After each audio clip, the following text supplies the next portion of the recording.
working with vocals, what are your like go-to methods?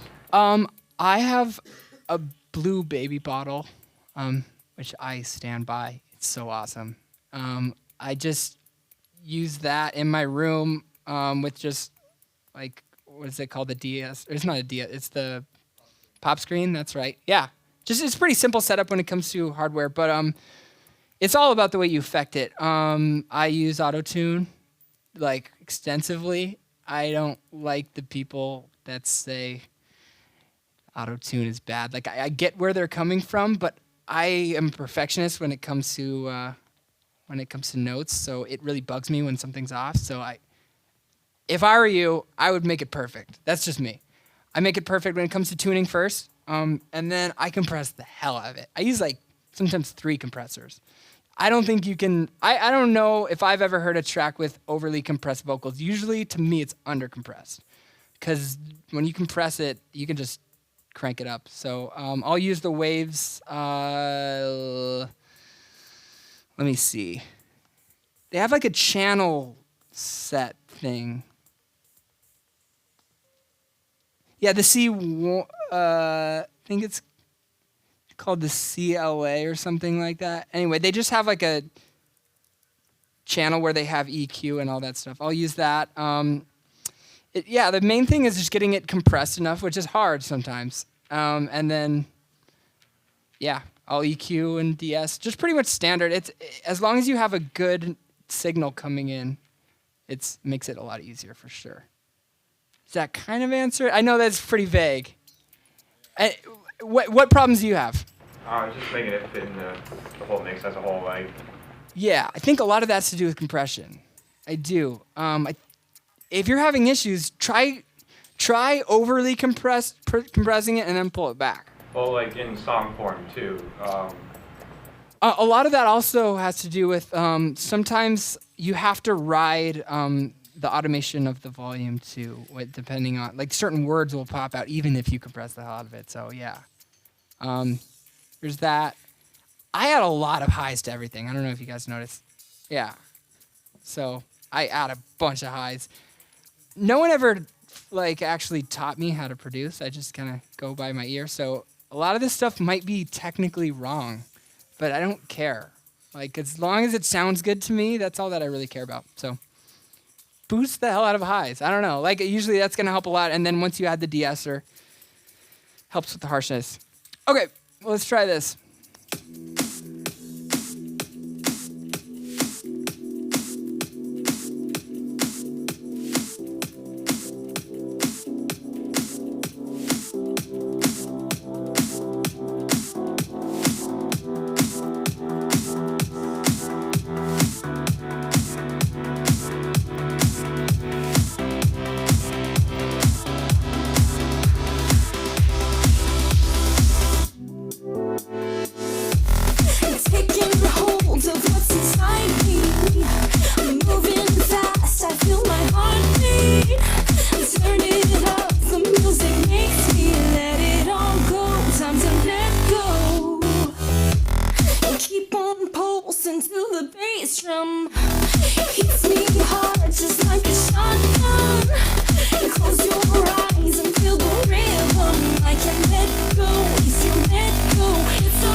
Listen to the difference between that and this. Crashing right down, make my heart pound. If you stay, I'll show you the way. It's just crazy what compression can do with vocals. Yeah, so like I said, here I'm using 2 compressors. This is what I meant, SSL channel. There's that. Here I'm using Melodyne, but usually I'll use auto-tune. With the de-esser, I've been using a doubler a lot recently too. I can change the tide, 'cause we own the night. Yeah. So that first noise you hear was the bass that we went over. It's the same thing. That when it's simple like that, you can apply it so many places. So I think it's this one. Yeah, it's that FM8. Same thing. You've probably heard this a few times. Here it is. Yeah, so this is kind of like an Alvin Risky Skrillex type thing. Let me play the parts of it.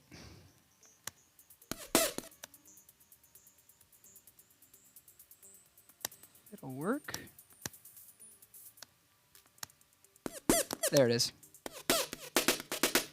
So this is on the right side. Let me open it up. It's pretty simple. The key is see how this says 17 here? Use that same number everywhere. So it's going to sound weird if one of them is pitched differently. If one of them is 7, one's at 17, one's at 9. It messes with it. So yeah, the key is pitch it the same across. One, like I said, one on the left, one on the right. I have a center.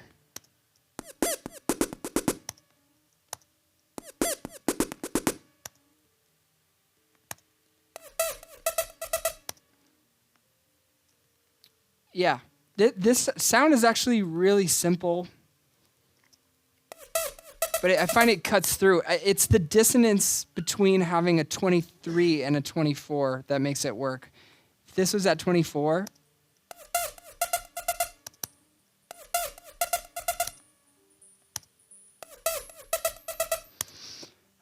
and then, yeah, just a bunch of different layers.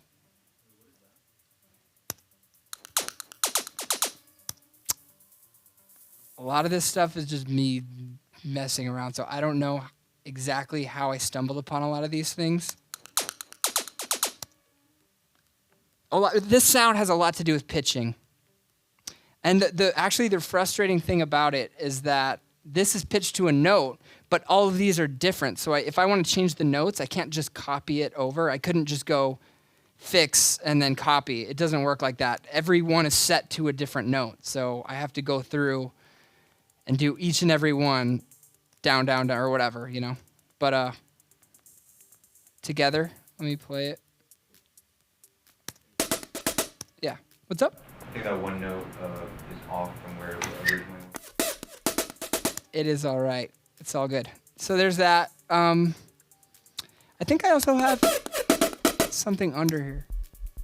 Yeah, I have like kind of a sub under it too. Taking hold of what's inside me. I'm moving fast. Once again, drums just play such a huge part in this song. This is before I was doing that subby thing that I was talking about. So this is gonna be a little, it's lacking in sub.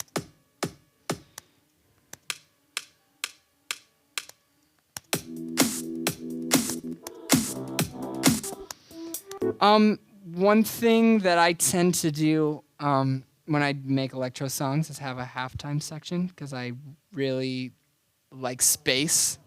So let me play that. Oh, I can feel you all around me. Oh, it's okay. All right, it's over here.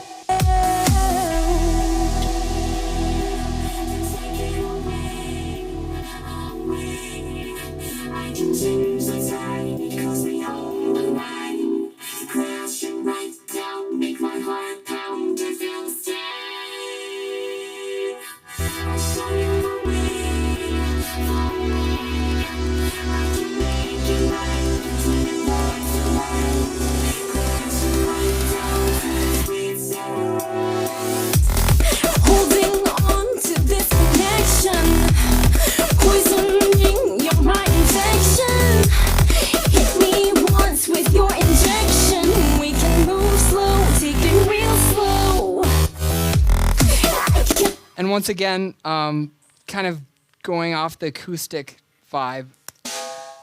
This is just like a simple metallic kind of snare, but the difference it makes is crazy. Here's without it.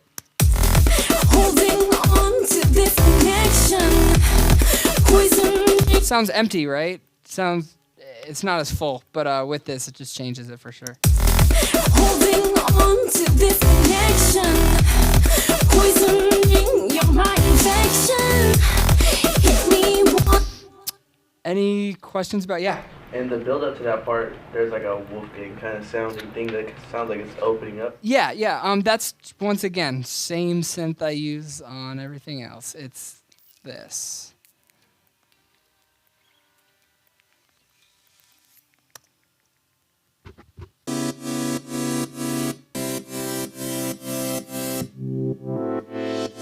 Talking about that, right? Yeah, it's the same thing. It's all about the way that you filter it. Here, this without the filters just doesn't work.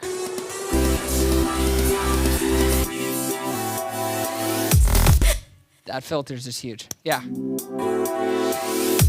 Yep. Are you using kicks, specifically in the halftime drum part, are you using kicks of different volumes and velocities, or is every kick the same? In this song, every kick is the same pretty much. Yeah. Could you possibly go in depth on the drum pattern you use? 'Cause it's really dynamic. At this part? Yeah. Let me solo these drums real fast. So there's that impulse.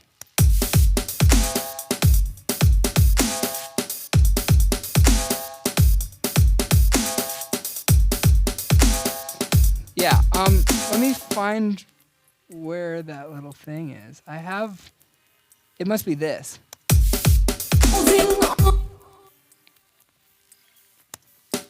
Yeah.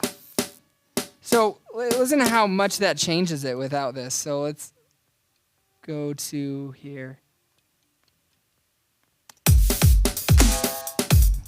But without this little part, yeah.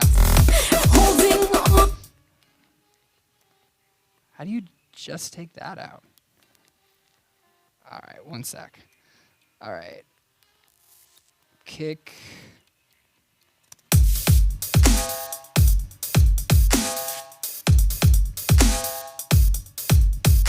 Yeah, so it's crazy how much this can change it just adding one little kind of snare drum in there.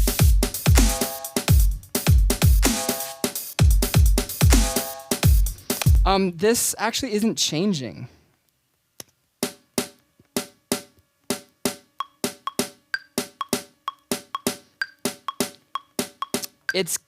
It's that moombahton rhythm, but offset a little bit. If it was like this, it'd be the right. But if you offset it one to the left, and let's add it back in.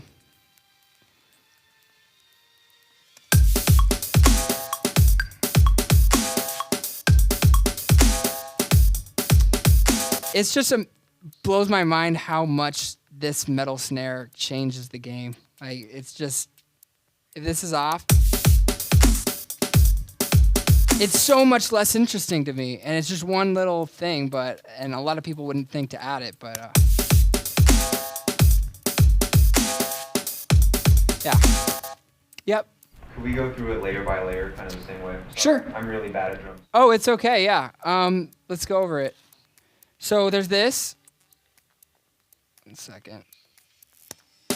Like we said, that's just pretty simple. It's just a snare.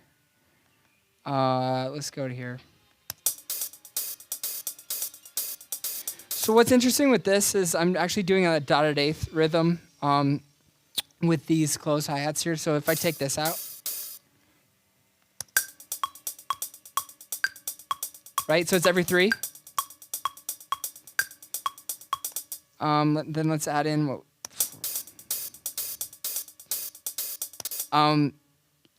The contrast between having one of them doing the dotted eighths and the other one's just on the offbeat. Tap, tap, tap, tap, tap, tap, tap. That's what makes that work. I mean, that's pretty simple. Clap. Just a lot of messing around with layers. It's hard for me to use too many drum layers. It usually helps, unless you have conflicting things. Just as long as you make sure that your frequencies aren't conflicting, it usually helps to have more. And then just the top kick and the kick. It's pretty simple there. All good? Anyone have any questions about this song? Yeah. I noticed that the signal coming out of some of the compressors and some of the equalizers, since you boost the highs so much, it's clipping. Yeah.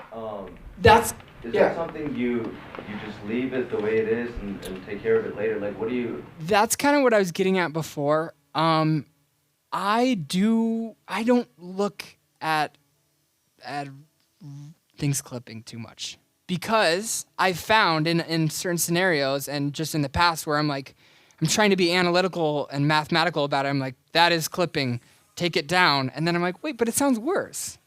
What's the point of all this? It's to make good music, right? And that's it. And those are guidelines. That's the way that I look at it. Yes, most of the time if something's clipping, it makes it sound worse. But there are totally possibilities of it making it sound better. As long as you're not clipping in the master, I just do whatever. That doesn't bother me. Because, like I said, I've had so many times when I've went back and said, well, technically it should be this, but technically I'm just trying to make good sounds. So if it sounds good, then I'm fine. And yeah, so I guess that's my answer. It's not very school-like, but it works. I don't know. That's all I can say. Yeah. You said you had artificially doubled the vocals? Yeah, let me try checking up on that. I haven't touched the song in a long time. Holding on to this connect. So let's take this out. On to this connect. That's D. Okay, yeah. So let's take out this doubler. Holding on to this connection. It's actually pretty subtle. Holding on to this connection. Yeah, maybe you can't even hear, maybe it doesn't even make a difference. Let's start from the back. Let's start from nothing and see what really does make the difference. Like I said, I haven't touched this in a very long time. There's that. Off. Okay. So Holding clean. on to this connection.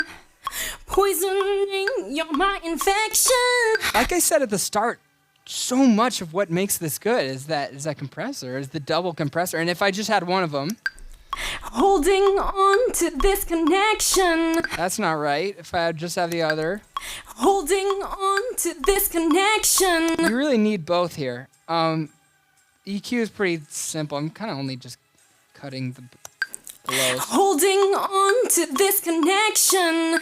De-esser. Holding on to this connection. For some reason, I have two. I have no idea why. Holding on to this connection. Holding on to this. So it's pretty clean. You'll notice, like I said, the thing that really did it was this SSL channel and this compressor. Other than that, the rest is pretty simple. It's just making sure it's not, the sibilance isn't really hurting. All set on that? Cool. I want to open up something else. Subvert remix. Okay, cool.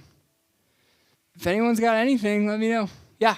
When you layer your drums, say like your clap or your snare, do you tend to offset some of them? I do, yeah. My kind of rule is the snare of it should be on time, but the clap should be early. That's the technique that I found works. And I personally tend to like claps that aren't like mono, I guess, like that don't hit at the same time. I usually, if they're offset, like those are usually the ones that sound the best, right? And then pan them? Yeah, yeah, definitely. So I definitely try setting it early, maybe like 20, 30 milliseconds. It changes per song, but especially for electro stuff, I like having claps early for sure.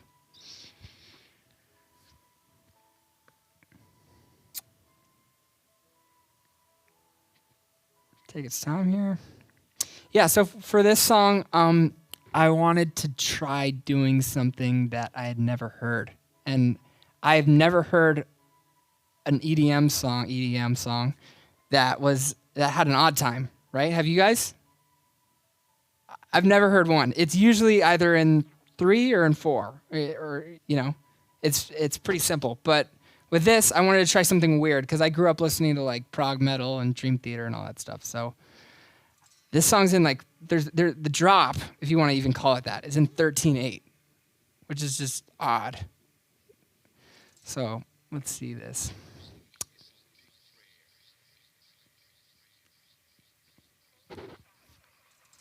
Okay.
One, two, three, four, five, six. 1, 2, 3, 4, 5, 6, 7. 1, 2, 3, 4, 5, 6. 1, 2, 3, 4, 5, 6, 7. 1, 2, 3, 4, 5, 6. 1, 2, 3, 4, 5, 6, 7. Right? It's weird. Feels a little off.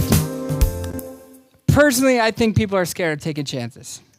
I think people are trying to be a little too commercial and making sure that it's safe. I don't even know if this is electronic music. I don't even care. I like it, and what do you guys think? I don't know. Does it work for you? When you play this, Yeah. how do people respond? It's weird. It's an anti-drop. It's like it's a slap in the face to the drop, you know? But here's what it usually is. Oh, okay. This is cool. And then a few seconds, yeah, this is sweet. I haven't heard this at EDC before, you know?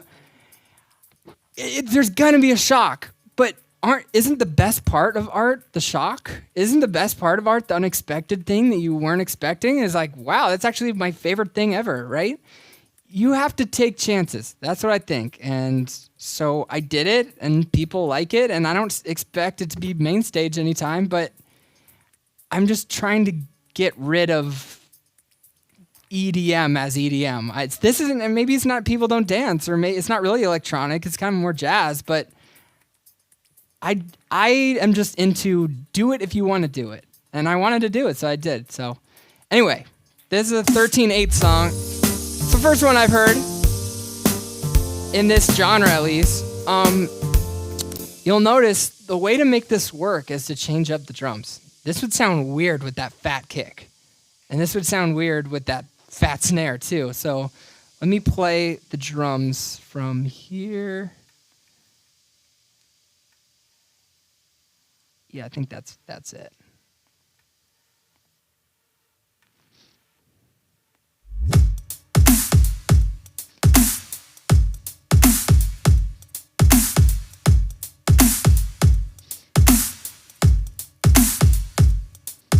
Right? So there's that. And let's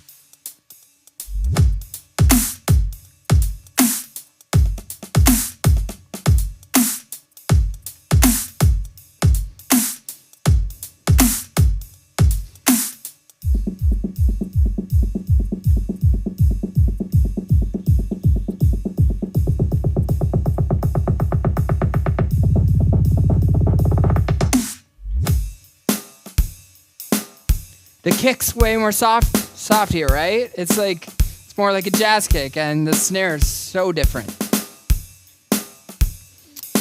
Anyway, so there's that. I guess I just want you guys to just try weird stuff and not be afraid. Because it could end up being a flop, or it could end up being really cool and the next huge thing, you know? Yeah. For the jazzy bit, did you do anything to try to humanize the drums at all, or did you keep it like straight on the same way? Like I said, it has a lot to do with velocity and decay.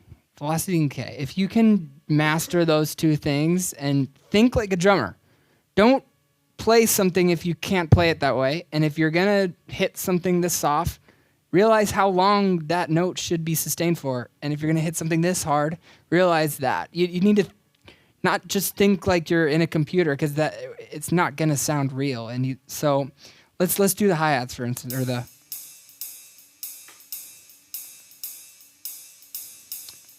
Yeah. So if you... I don't know how to do it, but if you were to imagine... Oh, hold on, let's do this. Okay, here's all the notes. Let's just max them all out. It's so electronic. It's so boring. But even just that completely changes it. And I could take it to the next level. I didn't with this song because I didn't feel the need, but I could take it to the next level and, like I said, adjust the decay of each note and make, this one longer, this one shorter, whatever. There's that with that. Definitely do it when you're doing snare rolls. Let me see. Where is this part? I have a snare in here somewhere. Okay, here it is.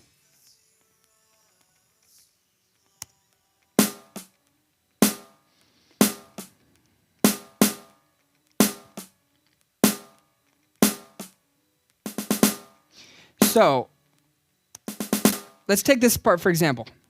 I did it the wrong way. I was maybe being lazy. So, let's go into this snare that we're using. Here's this decay time. Let's set it lower at the start and higher at the end, like this. And then the same, I think I'm using two different snares here. There's also this one. So let's take the decay, same thing. Okay.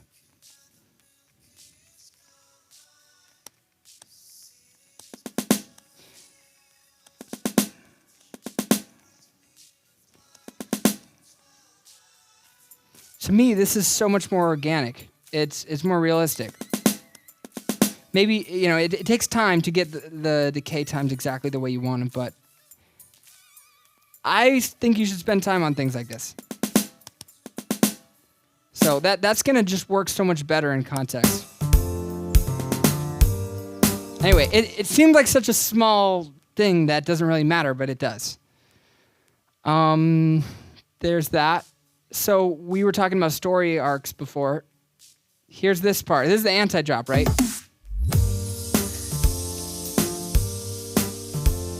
Like I said, this is huge. You have no idea how many comments I got on SoundCloud. The birds, right? It's like so cool just to add in little organic elements.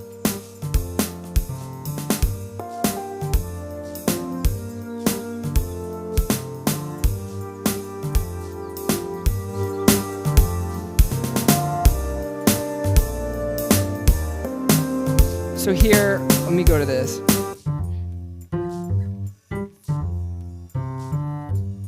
Contact.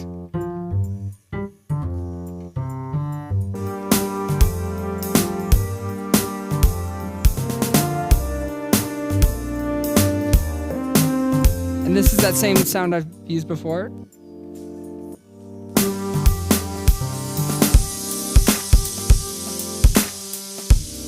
So the coolest thing about doing an anti-drop is that then you can do a real drop, and it's like twice as hard because they kind of think that you're being soft now, and you can bring them into this.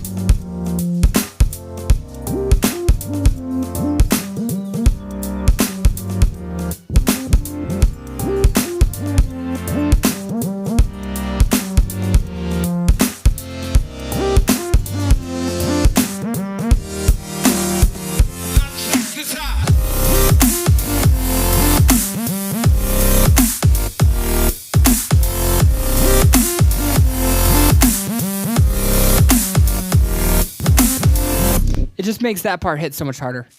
Yeah. Any questions about any of that stuff? Yeah. In the intro, before it gets to the jazzy bit, there's a part where the entire track does a volume swell, and I was wondering if you could go into... Yeah, let me see. This part?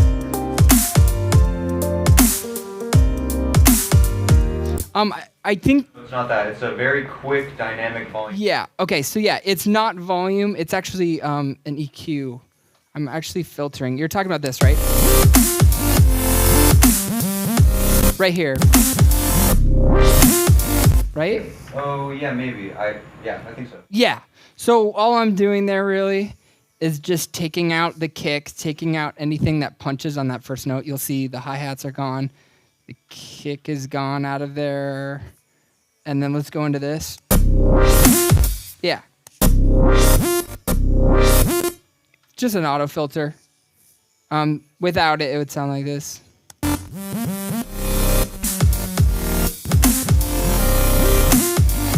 Just works better that way. One thing that I've started doing, you guys probably already do this because you're so cool, but reverse a bass drum and bring it into a snare. Try it. I never did it before, and it works even better if you use the same bass drum that you usually use. I just like the effect it has. Let's play this for example.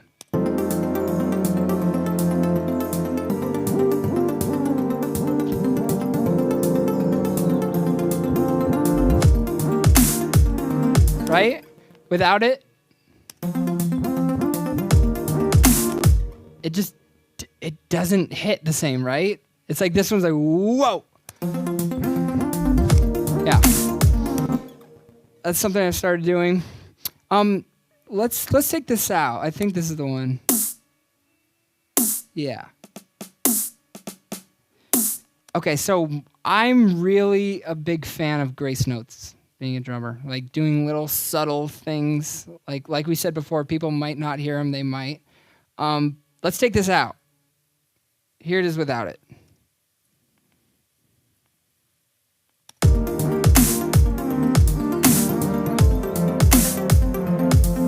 Like it's okay, it works, but I like it better with this.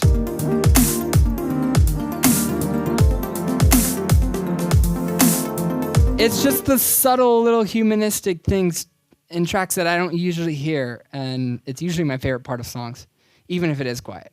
It should be quiet. Anyone do that? No? Okay, I recommend it. Yeah, I know it's weird, and you probably won't even think of it next time, but just try. When you're done with your drum, say, am I actually done? Would a drummer be okay with... it'd be boring, right? You want to do the little fills, little grace notes, yeah? Sorry I'm asking so many questions, but...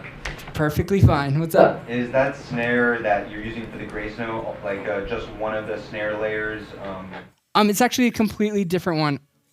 Everyone have a pen or some way to write something down. Go online and download. It's called 5,000 drum hits.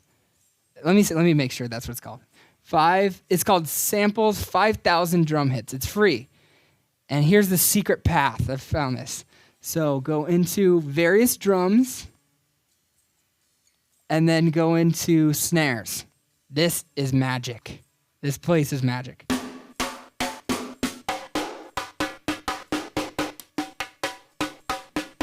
This is what you want, okay?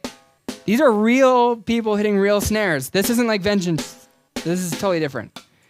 Take these, find your favorite ones, like something like that. It's just, they have clicks, they have whatever. And like I was saying before, shorten them. Look at the decays on this. It'd be even better. Yeah. Yeah, see how I have it short at the start, like we were talking about, and then longer.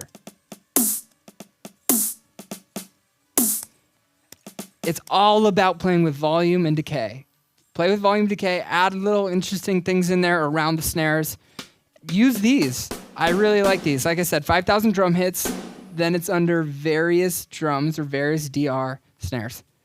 That's my little secret for you guys. Any other questions? All right. So there's that one. I'm gonna open up Horizon real fast. We got 20 minutes.